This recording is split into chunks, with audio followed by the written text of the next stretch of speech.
Chapter 49, Extortion. How did a little demon fox like you acquire such an incredible flame? Oh, I see, that Han brat gave the flame to you, right? No wonder he's so troublesome to deal with. This is quite the unexpected blessing. Looks like the heavens are smiling down upon me. The black-robed elderly man cackled as he stared intently at the silver seal on Liu Le's left arm. At this moment, Liu Le was completely bound and immobilized by the black net, and after hearing what the elderly man had just said, a thought suddenly occurred to her as she exclaimed, "You're Qi Xuan of the Heavenly Ghost Sect."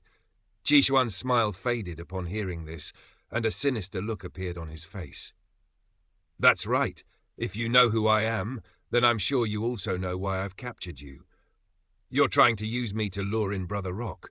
A furious expression appeared on Liu Le's face, and a resolute look flashed through her eyes. Immediately thereafter, her pupils lit up with green radiance, and specks of green light also appeared on her glabella before flashing erratically. The elderly man extended a finger upon seeing this, releasing a burst of black light that entered Liu Le's glabella in a flash. The specks of green light on her glabella were instantly snuffed out, and she fell unconscious before she could do anything else. "It's still not time for you to die yet. Once I capture that Han brat, I'll take both of you to Hauer's grave and burn you into ashes with my ghostly fire." Qi Xuan harumphed coldly in a resentful manner. His gaze then returned to Liu Le's left arm, and after a brief moment of contemplation, he flipped a hand over to produce a red vial, which was riddled with various types of complex runes. He tossed the vial up into the air so that it was hovering directly in front of him, then chanted an incantation before flicking his fingers through the air, seemingly preparing some type of secret technique.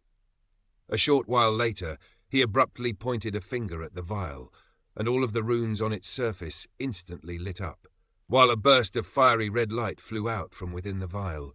Dozens of translucent threads flew out of the red light, then vanished into the silver seal in Liu Le's left arm in a flash before pulling outward. The silver seal immediately began to glow brightly, and specks of silver flames appeared on its surface as the seal was dragged out by the threads of light. Qi Xuan was ecstatic to see this, and he quickly made a series of hand seals. The light pouring out of the vial instantly became much denser, and more translucent threads of light appeared before vanishing into the silver seal. Liu Le shuddered slightly as her left arm began to spasm, and she gave a muffled groan. More and more silver flames were dragged out of the seal to form a silver fire raven, but its aura was extremely feeble, and it appeared to be on the verge of falling asleep. Right at this moment, a burst of azure light flashed from deep within the seal, and it was attempting to drag the fire raven back into the seal. A derisive sneer appeared on Qi Xuan's face upon seeing this, and he opened his mouth to release a ball of blood essence, which fused into the red vial. The vial instantly began to glow with dazzling red light, and all of the translucent threads of red light intertwined to form a pair of translucent chains that locked themselves around the silver fire raven's neck. Silver light flashed from the fire raven, and it suddenly snapped wide awake. It seemed to have been enraged by the chains around its neck, and it let loose a furious cry as it spread its wings while releasing a pillar of silver flames out of its beak. The translucent chains instantly evaporated into nothingness upon contact with the silver flames, and the pillar of fire pierced directly through the red vial before hurtling directly toward Qi Xuan. The pillar of fire was traveling at an incredible speed, reaching Qi Xuan in the blink of an eye. Qi Xuan was greatly alarmed by this turn of events, and he hurriedly summoned a small green shield while rushing back in retreat, leaving a trail of after-images in his wake. In the blink of an eye, he was already several hundred feet away, but his left arm had been reduced to ashes as it had come into contact with trace amounts of the silver flame. If the speck of silver fire that had come into contact with his body had been even slightly larger, he would have at least been severely injured, if not killed. He took a deep breath, then flipped a hand over to produce a crimson pill that he promptly swallowed. The muscles on the shoulder of his missing arm began to squirm violently, and new flesh began to grow at a rate that was discernible even to the naked eye. After just a few seconds, his left arm had been regrown. Only then did Qishuan cast his gaze toward Liu Lei with a hint of lingering fear in his eyes. At this point, the red vial and the green shield had already been completely devoured by the silver flames, while the silver fire raven had vanished back into the seal on Liu Lei's arm amid a flash of azure light. Even though he had just suffered a close call, the incredible display of power put on by the silver fire raven only made him even more determined to tame it for himself. In a lush, low-lying mountain range, a series of intricately constructed pavilions and palaces were littered over the landscape amid clouds of mist that were filled with spiritual qi. High up in the sky above a certain valley, 7 or 8 figures were flying through the air before landing at the entrance of the valley. The group was led by a white-robed young man who appeared to be 16 to 17 years of age, and there was a look of arrogant confidence on his handsome face. As soon as he landed on the ground, he immediately turned to the rest of the group. "We enter the valley right away, and this time we can't let it escape no matter what." "Yes!" Everyone replied in unison before immediately rushing into the valley. However, there was a grey-robed elderly woman in the group who didn't spring into action like everyone else. Instead, she made her way over to the young man's side, supporting herself with a strange-looking silver cane. "You should go as well, Granny-san. This purple cloud sable is extremely cunning. I doubt they'll be able to capture it without your help," the young man said as he turned to the elderly woman. "I'm afraid I can't do that, young master. I was instructed by the temple master to protect you at all times, and I can't stray from my post," the elderly woman replied with a shake of her head. "You'll only be going into the valley ahead of me to capture the purple cloud sable. How is that straying from your post?" the young man argued as his brows furrowed slightly. "The temple master instructed me to remain by your side at all times. If anything were to happen to you, I could die 1,000 times without even coming close to atoning for my crime." The elderly woman was still unwilling to oblige. A displeased look appeared on the young man's face. "This gourd valley falls under the jurisdiction of our Origin Realm temple, and it's also virtually right next to our temple. Who would dare to stir up trouble here? Do they have a death wish?" "That may be true, but—" Before the elderly woman had a chance to finish, the young man cut her off in an exasperated manner. "Cut the chit-chat. If the purple cloud sable escapes because of this delay, I'm going to report you to the temple master." A hesitant look appeared on the elderly woman's face upon hearing this, but she still held her ground. "Hurry up!" The young man immediately flew into a rage upon seeing this.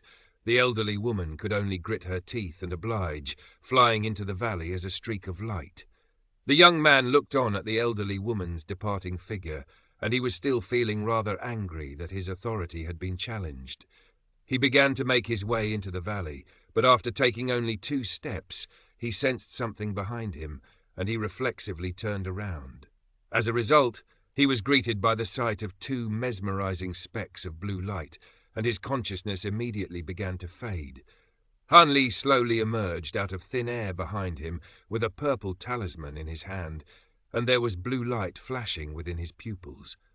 He calmly stowed the high zenith invisibility talisman away, and a faint smile appeared on his face as he made his way over to the young man.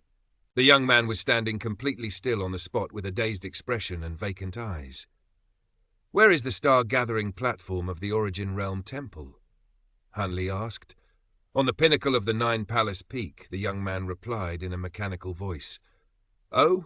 Why is it not on the main peak, the Heaven Worship Peak?" Han Li asked with a perplexed expression. "The 9-palace peak is the tallest peak, and the field of view on its pinnacle is broader than on all other peaks. This makes it the most effective location for drawing upon the power of starlight, and that's why our temple's founder established the array there," the young man replied without any hesitation. "What are the cultivation bases of the people stationed at the star-gathering platform?" Han Li asked. The young man continued to answer Han Li's questions in an expressionless manner, revealing all of the details about the star-gathering platform on the 9-palace peak. The Nine Palace Peak was second in status only to the Heaven Worship Peak in the Origin Realm Temple, and there were always many temple elders and disciples cultivating on the mountain. However, the pinnacle of the mountain where the star-gathering platform was situated was a restricted area of the temple, and access to the area was granted only to some inner court elders and a very select group of disciples. According to the young man, the star-gathering platform was encompassed under a powerful restriction, and there was an indeterminate number of elders stationed there. But one thing that was for sure was that there was at least one body integration stage elder there. Hanli took a moment to process this information, then gently tapped a finger against the young man's glabella before vanishing on the spot in a wraith-like manner. Only then did a hint of life return to the young man's eyes, and he still recalled that he had sensed something behind him. He hurriedly turned around to investigate, only to find that there was nothing there.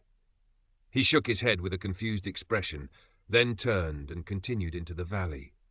Meanwhile, Hanli emerged from behind an ancient tree, and he was just about to depart when a burst of light appeared on his waist, following which a yellow talisman flew out on its own without being summoned. Hanli's brows furrowed slightly upon seeing this talisman. All of a sudden, the talisman burst into flames on its own, and a blurry image appeared within the fire before gradually becoming clearer. The image depicted a young woman slumped over a stone table. Her face was completely devoid of colour, and her eyes were tightly shut in a state of unconsciousness. Her slender wrist was currently locked within the grasp of a thin and wizened hand. The owner of the hand was a thin, black-robed elderly man who was looking directly at Hanli with a dark expression. Hanli took a glance at the elderly man, then at the robe that he was wearing, and his eyes narrowed slightly as he concluded, "You must be Qixuan." "That's right. 2 years ago, you killed my grandnephew, Hao-Er, then assassinated my close friend, Luya. After that, you've been hiding in the Cold Flame sect this entire time like a cowardly turtle. I must say, it's been quite the hassle tracking you down. Now that this little demon fox has fallen into my hands, are you going to save her or not?" The elderly man cackled with a sinister expression. Hanli's expression remained unchanged as he asked, "What do you want?" "Come to the Wraith Peak in the Yin Necropolis Valley of our Heavenly Ghost sect in a month. You must come on your own, and if I don't see you there by the time a month is up, don't blame me for putting an end to her life," Qixuan said in a cold voice. He tightened his grip around Lu Le's wrist as he spoke, and even in her unconscious state, she couldn't help but furrow her brows in pain as her face grew even paler. A dark look appeared on Hanli's face upon seeing this. With one final burst of sinister cackling, the flames in front of Hanli vanished, leaving behind only a ball of ash that was quickly carried away by the wind.